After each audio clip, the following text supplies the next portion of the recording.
Hello and welcome to History in a Hair's Breadth. This is Trojan War Part 2, now with more lettuce.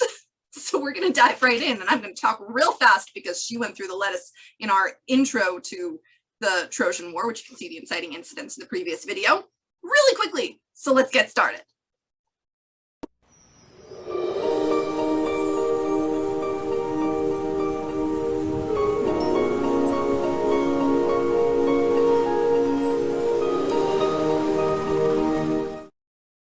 Where we last left our maybe heroes, Paris had abandoned his wife and child, neglected to mention that last time, to be a prince, and kidnapped Helen, who was married to Menelaus. So all of the men who had signed an agreement when they were courting her that they would come to the aid of whoever won the lottery, gather together, form a giant army under the auspices of Agamemnon and Menelaus. Agamemnon finds out that they can't set sail unless he sacrifices his daughter Iphigenia, so he does it, and he royally pisses off his wife. Literally royally. She's a queen, and she's taking over his kingdom while he's away. Okay. But the wind does start blowing after Iphigenia is killed. Don't kill your daughters in order to do things. But this time, maybe it worked. They set sail. They land in Troy. Meanwhile, Paris has married Helen, despite the fact that they're both already married. The royal family is really nice to her, but they're kind of worried about what's going to happen because of it. And they're right, because the Greek fleet blocks out the horizon, and the Trojans are understandably freaked out. So a delegation from the Greek camp goes to talk to the Trojans within their walls. You good? Okay, we're good. We're just dripping lettuce juice all over me. So delegation goes for some peace talks, but doesn't go super well because the Trojans, with King Priam at the helm, offer to just, give Helen back. And the Greeks say, no, we also want treasure for all of our soldiers. So anyone who blames Helen for this war is now wrong, because they're also after treasure. So Priam decides not to take that deal, because that's stupid. And the war begins in earnest. Bunch of skirmishes, losses on both sides. Then Achilles kills the son of Poseidon, which does not go well. The Greeks attempt to lay siege, but it's a massively protected city who's been ready for this and historically probably fell to several invasions before, so they were prepared. The story of Troilus and Cressida happens, which is a whole different thing. Shakespeare wrote a play about it, which is kind of right, but also kind of not at all in tune with the legend, but I digress. Apollo's pissed at Achilles now also because of this story of Troilus and Cressida. Meanwhile, Briseis, she's a princess of Phthia, which is a neighboring kingdom, seeks refuge. She's been taken prisoner by the Greeks, and she seeks refuge with Achilles, and Achilles and Patroclus take her in, and she gets really close with the two of them. Maybe they're all together, maybe not, unclear. Ancient polyamory. But then Agamemnon abducts Chryseis, which is a daughter of a priest of Apollo, and Apollo gets mad, so they shoot a plague.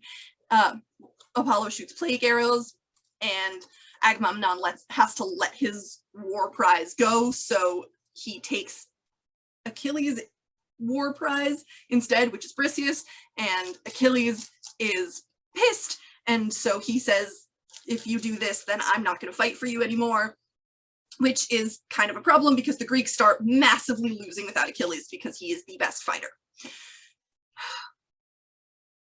So Menelaus and Paris decide to have a one-on-one fight for Helen.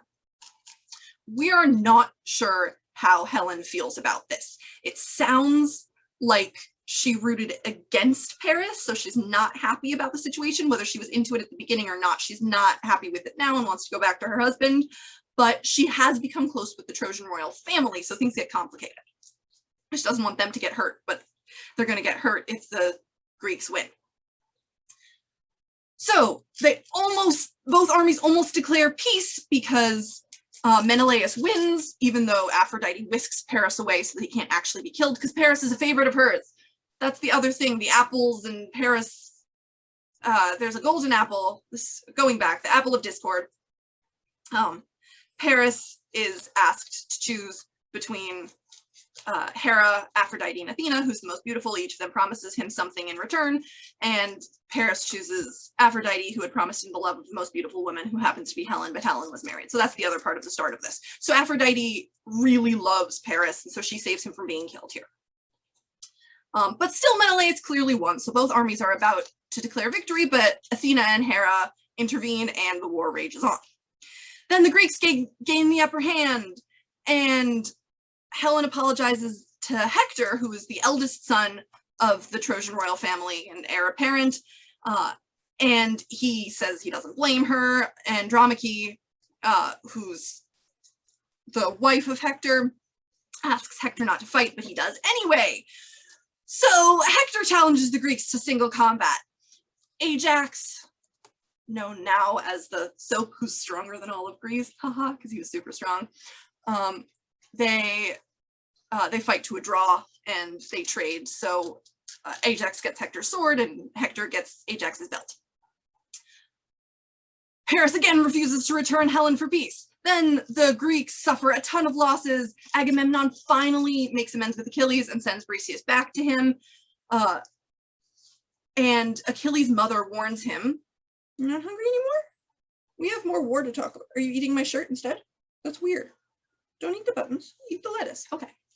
Achilles' mother warns him that he has two destinies. He can either live a long and happy life in obscurity, or he can die really young in glory. Achilles decides at this point to remain away from the war with Patroclus and just be happy with his boyfriend. Good choices. Achilles and Patroclus grew up together and were definitely in love. I'm just going to keep repeating that because a lot of people disagree, but they were definitely in love. Stop eating my shirt. Okay. The Greeks are losing badly, and Achilles still refuses to join the action, and Poppy's still eating my shirt. So Patroclus takes Achilles' armor and goes to impersonate Achilles in order to rally the troops. Achilles makes Patroclus promise to stay away from the thick of the fighting and remain safe, but Patroclus gets caught up in the frenzy of war and starts tearing through the Trojan army. A lot of people portray Patroclus as being kind of weak, but he successfully posed as Achilles for a while, so clearly he was doing something. I don't know if right is the right word when it comes to war, but something successful. Apollo is still pissed at Achilles, so in order to get back at him, he disarms Patroclus and guides Hector to kill Patroclus, and Achilles is furious. He is broken by this. He wipes out a huge portion of the Trojan army, so much that he clogs the river. And Athena tricks Hector into going out to fight, even though Hecuba and Priam try to get him not to. Achilles, of course, kills Hector because he's also wearing Hector's also wearing the armor he took from Patroclus, which was a bad move. And so Achilles kills Hector in revenge for killing his beloved, and then drags Hector's body through the battlefield. Thank you for the kisses. And refuses to give it back, and that's a whole thing, and go back and forth, and finally the women of Troy get the body of Hector back, and they perform the funeral rites. Then the Amazons come and join, and they help the Trojans, and they push back the Greek forces, and the women of Troy try to join, but then some priestesses tell them that they probably shouldn't do that because the Amazons have military training, and they don't. Which, is a good call. Let the trained fighters do the fighting. So yay for Amazons, and also yay for knowing what you're good at. Try new things, but don't get yourself killed over them. Achilles also at this point kills the Amazon queen, and then he's really upset because he realizes that she could have been someone wonderful in his life. Oh, all right. Paris is still alive and causing trouble. Up in the ramparts of the walls of Troy, he shoots a poisoned arrow at Achilles, and of course, the arrow is guided right into Achilles' heel, his one weak spot, and he is killed. He's buried beside Patroclus so they can be together for eternity. No one can tell me that they're not in love. That was Achilles' request. They wanted to be buried together, like have their dust mingle for all of eternity. So Odysseus is now awarded the title of Best of the Greeks, which formerly belonged to Achilles. Ajax is really pissed about that, and so he goes mad and his body's discovered the next day. A lot of friendly fire. Odysseus goes to get Achilles' son, and even though his mother objects, Paris, Achilles' son, goes and joins the war effort, and he's granted his father's armor, and it's a big honor. Paris's son, in the meantime, who had been left behind all that time ago, goes and visits Helen. Helen is so dismayed to learn that Paris abandoned his wife and son, which, you know, pretty horrifying. She then remembers her own daughter, Hermione, whom she misses, and she faints. The boy, Paris's son, bends over to check if she's all right, and at that moment Paris walks in and thinks there's a strange man bending over Helen and kills his own son. Helen wakes up and is horrified, and from that point on she never speaks to Paris again. This is also a blood crime. In Greek lore, killing one's own relative is considered the worst possible crime, and there are very few ways of cleansing oneself of a blood crime, and so Paris is kind of marked for death at this point. He's doomed because he's committed this blood crime. And Aphrodite and Apollo abandon him. So his two biggest, thank you for the kisses, Olympic defenders have now abandoned him. All right, which leads to Odysseus killing Paris with a hydra venom tipped arrow that used to belong to Heracles. His death is met with a mixed response in Troy. People are kind of mad at Paris and Troy at this point. But Paris's brother Deiphobus forces Helen to marry him instead of just ending this really long war. So Odysseus and Diomedes sneak into Troy and they run into Helen. Helen really wants to escape, so she guides the Greeks to the Temple of Athena, where the Palladium is, and the Palladium is this little statue of Athena that's been protecting Troy, and as long as the Palladium remains in the walls of Troy, Troy is protected. So Odysseus and Diomedes take the Palladium, but Helen tries to get her son in order to escape with them. Her son with Menelaus, by the way, who was kidnapped along with her. But she's caught and she's forced to return to the palace. So Odysseus comes up with the Trojan horse plan. The Greeks dismantle their camp and they make it look like they've retreated, and then they leave this giant wooden horse at the gates of Troy. And they leave one member of the army, Sinon, behind, who is supposedly abandoned as a sacrifice. And Sinon, who has a history of not liking Odysseus, so it's pretty believable. Are you just trying to eat me instead of this now? Right, not entirely sure what's happening here, but she hasn't finished oh, there we go. She hadn't finished the lettuce. So Sinon explains to the Trojan that the horse is intended for a gift for Athena because they're going to come back and finish this war. The Greeks are going to come back and finish this war, and whoever gives this horse to Athena will get great fortune and win the war. So the Trojans take the horse inside the city and celebrate that the war is over.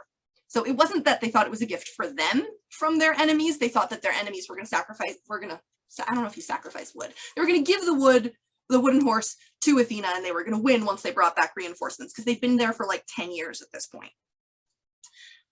Unfortunately, we all probably know something about the Trojan horse. It was full of Greeks. And at night, the Greeks sneak out, they kill the sentries guarding the city, and they open the gates for the rest of the army to pour in.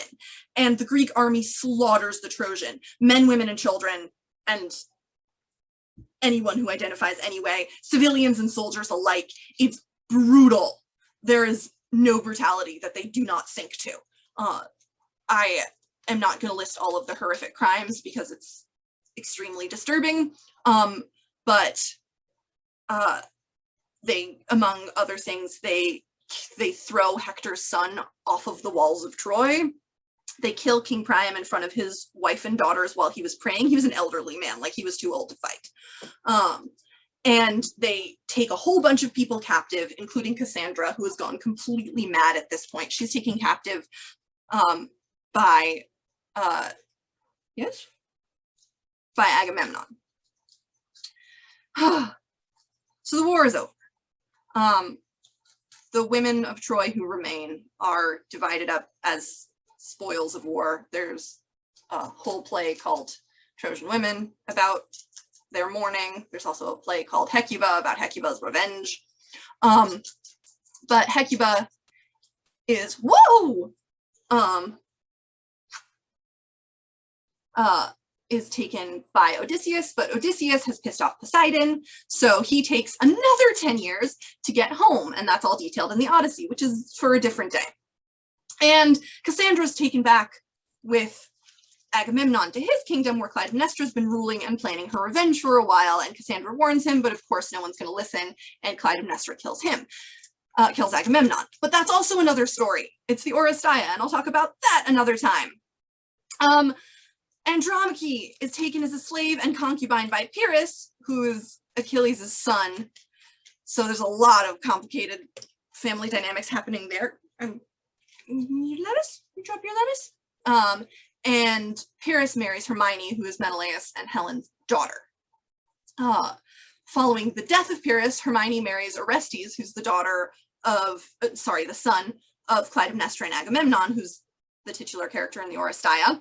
And Andromache marries Helenus, who's a former prince of Troy who'd been taken into captivity with her. So Andromache and Helenus, actually, they live out a relatively happy life. They're one of the few people in the Trojan War story who has a somewhat happy ending, even though they lived through horrors. There's a note of hope at the end of all of this. And that is a very truncated Trojan War. There's so much detail and nuance in there. But Poppy seems to be fed up with this lettuce, so we're going to call it there. Thank you so much. See you next time.